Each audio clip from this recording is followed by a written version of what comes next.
langsung saya mulai. Jadi saya diberikan waktu sekitar 20 menit ya untuk menyampaikan apa ya, barangkali kalau saya menyebutnya pengenalan PKM gitu untuk 2020, tahun 2020.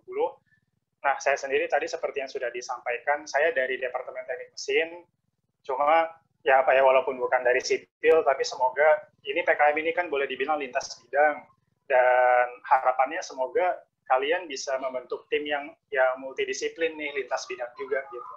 Sehingga nanti dari paparan saya, nah nanti ada dari perspektif teknik mesin atau teknik elektro gitu ya. Nah itu semoga bisa menambah perspektif juga bagi kalian di teknik sipil, teknik lingkungan.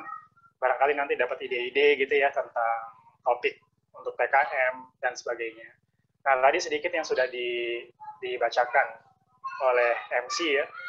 Nah, saya lulus dari Tokyo Institute of Technology tahun 2015 dan alhamdulillah saya sebenarnya cukup apa ya namanya ya, cukup banyak sih terlibat di kemahasiswaan di lingkup FT dan juga di UI gitu ya. Saya beberapa kali jadi juri gitu di beberapa kontes, juri Mapres UI. Nah, dan juga saya mulai terlibat sebagai tim penilai di TKM nasional mulai tahun ini juga. Saya beberapa kali ya membimbing tim PKM, jadi tahun 2018 waktu itu sampai Timnas, tapi belum dapat medali. Terus kemudian 2019 juga sampai Timnas, tapi juga belum dapat medali. Insya Allah mungkin di berikutnya. Gitu barangkali ya. Baik, saya mau coba bagi menjadi dua bagian. Ini sudah malam ya, saya harap mungkin kalian semua masih semangat ya, semoga ya buat mendengarkan paparan dari saya. Saya mungkin ini ya nggak akan terlalu lama dan nggak akan terlalu teknis juga gitu. Barangkali lebih banyak sharing, lebih banyak cerita gitu. Nanti di akhir biar lebih menarik ya, nanti akan ada post test. Akan ada post test. Cuma ini aja sih kayak quiz gitu. Sudah saya sediakan nanti. Nggak tahu ya kalau dari panitia ada hadiah gitu mungkin. Tapi kalau nggak ya udah nggak masalah.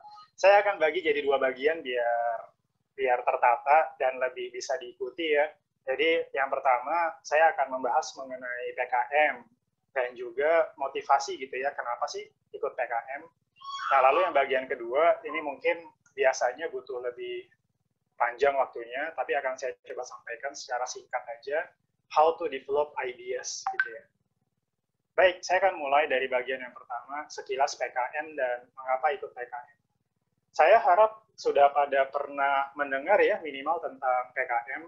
Silakan bisa dicek gitu di berbagai macam sumber. Ini misalnya dari Wikipedia ya, PKM, Program Kreativitas Mahasiswa. Ini sejarahnya sudah sangat panjang. Sejarahnya sudah sangat panjang. Saya nggak tahu ya, barangkali kayaknya lebih awal dari 97 gitu. Nah, dengan nama yang lain. Namanya sempat berubah beberapa kali. Nah, sekarang sudah cukup pakem dinamakan PKM. PKM, terus kemudian ketika lolos sampai ke nasional, maka bisa ikut acara yang namanya PIMNAS ya, Pekan Ilmiah, saya lupa P-nya pekan atau program gitu ya, Program Ilmiah Mahasiswa Nasional. Nah, barangkali seperti itu. Nah, saya coba ini ya, tampilkan data PKM. PKM didanai UI. Ada istilah PKM didanai ya. Nah ini apa? Nanti akan dicoba dijelaskan ada alurnya sebenarnya. Jadi pertama nanti kalau seandainya kalian tertarik, kalian bisa ajukan proposal PKM. Nanti kira-kira pembukaannya itu di sekitaran bulan Oktober-November tahun ini ya. Oktober-November. Berarti kira-kira 2 bulan lagi kira-kira. Oktober-November bisa submit proposal. Kalau seandainya lolos, maka akan didanai. Didanai oleh siapa? Didanai oleh Kementerian Kemendikbud sekarang ya, penyelenggara PKM. Nah, bisa didanai range-nya itu dari 5 juta hingga 12 juta. Cuma nggak tahu ya, karena COVID sekarang jadinya pendanaannya agak turun. Saya lupa kayaknya dibatasi maksimal 7 atau 8 juta. Nah, intinya akan didanai. Nah, ini mungkin beberapa data yang bisa menunjukkan gitu ya, performa UI 3 tahun terakhir, 2018, 2019, 2020. Nah, jadi PKM didanai, ini misalnya tahun 2018 ada 133. Nah, 133 ini melakukan programnya sesuai yang ada di proposal, lalu nanti dipresentasikan di depan reviewer eksternal. Nah, kalau seandainya dinilai bagus, maka akan berhak lolos ke timnas level nasional. Di level timnas akan presentasi lagi, kalau seandainya bagus akan dapat medali. Nah, gitu kira-kira rangkaiannya ya. Nah, ini jadi data yang saya tunjukkan adalah data fase awal, yaitu data PKM didanai. Ada 133, terus kemudian agak turun nih 2019 56, dan tahun ini masih sedang berjalan ya, belum sampai ke timnas, ada 98. Nah, yang sering saya angkat itu adalah, coba ya, dari 133, ada berapa persen yang FT, ada berapa persen yang non-FT? Banyak FT ya, selalu banyak FT. Jadi kalau di UI itu, FT itu boleh dibilang tulang punggungnya PKM.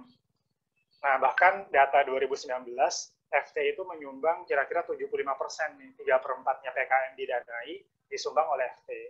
Nah, tetapi, nah ini barangkali yang agak shocking, atau apa namanya ya, bisa membuka mata ya. Ini dari angka segini, 75% ini, itu proporsinya, kalau dicoba dibedah gitu ya, departemen sipil dapat berapa, mesin dapat berapa, ternyata yang sangat dominan selalu dari tahun ke tahun itu adalah dari mana? Dari mana nih? Yaitu DTK, Departemen Teknik Kimia. Departemen Teknik Kimia ini benar-benar boleh kita acungi jempol ya. Nah, oleh karena itu saya selalu nih mengangkat data ini, ajakan saya adalah, ayo dong, masa kalah sama teknik kimia gitu ya. Teknik kimia itu prodi teknik kimia dan juga bioproses ya, mereka sama-sama jago. Jadi diwajibkan anak-anak tingkat 4-nya tuh untuk submit proposal. Nah, cuma memang bagus sekali sistemnya, dikoordinir oleh dosen dalam bentuk mata kuliah. Nah, terus nanti kalau seandainya proposal submit, maka itu akan dikaitkan dengan penilaian mata kuliah tersebut, dan juga kalau nggak salah sudah koordinasi gitu kerjasama dengan IM-nya di bidang apa namanya, di bidang akademik ya barangkali ya, akpro barangkali. Nah, jadi sudah koordinasi, sudah kerjasama. Nah, di sini nggak ada DTS ya, belum ada ya, 2018 dan juga 2019. Nah, makanya saya mendorong nih, saya sangat merasa nih DTS gitu ya, ini arsitektur juga nggak ada. Sangat memungkinkan sebenarnya untuk menulis proposal gitu. Nah, ini saya juga sebenarnya agak apa ya, pingin push sebenarnya ya, DTM juga sangat sedikit nih, masih sangat sedikit. Pingin saya coba push biar lebih banyak lagi. Nah, itu barangkali ya sedikit data. Nah, ini kalau kita coba bandingkan, tadi kita masih di PKM didanai ya, PKM didanai. Nah, UI itu di tahun ini di nomor berapa nih? 1, 2, 3, 4, 5, 6. Nomor 6 ya. Nomor 6 nasional di tempat yang sama dengan IPB. Bareng nih, ada 98 yang didanai. Nah, jadi memang kita biasanya ya masih belum bisa apa ya, lebih unggul daripada UGM. UGM cukup dominan dari tahun ke tahun. Dan juga performa mereka di nasional, di timnasnya biasanya lebih hebat. Bisa dapat beberapa emas gitu ya. Saya ingin mencoba mengajak Anda semua ya, Maba 2020, ayo ikut TKM, daftar proposal, masukin proposal. Bahkan satu mahasiswa itu bisa terlibat di lebih dari satu proposal sebenarnya. Nah, coba kita bahas ya, kenapa sih kita ikut TKM? Nih, ini saya coba sampaikan ya beberapa hal yang saya amati berdasarkan studi kasus tim PKM KC 2018, bimbingan saya waktu itu. Saya merasa ya, dengan ini mahasiswa bimbingan saya ya, mereka daftar PKM, proposal, didanai sampai ke Pimnas, mereka punya pengalaman diskusi dengan dosen sangat intens dengan saya ya. Jadi itu menjadi pengalaman tersendiri kalau menurut saya. Jadi ketika kalian masih kuliah gitu, sudah bisa punya momen ya secara apa namanya, rutin gitu, tiap pekan ketemu dengan dosen, ngobrolin project gitu, itu pengalaman yang luar biasa kalau menurut saya. Kemudian pengalaman bermitra dengan pihak lain.